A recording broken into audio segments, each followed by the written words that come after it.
Kami dari Pangkalan Badan Latihan Pantai Selatan Madiun atau biasa disebut KPLP.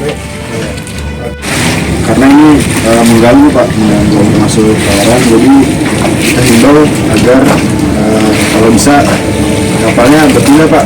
Iya, terima kasih banyak Pak, dikasih pengertian Pak, bahwa PKLP Pak lagi Pak, udah terima kasih banyak. Sama Pak.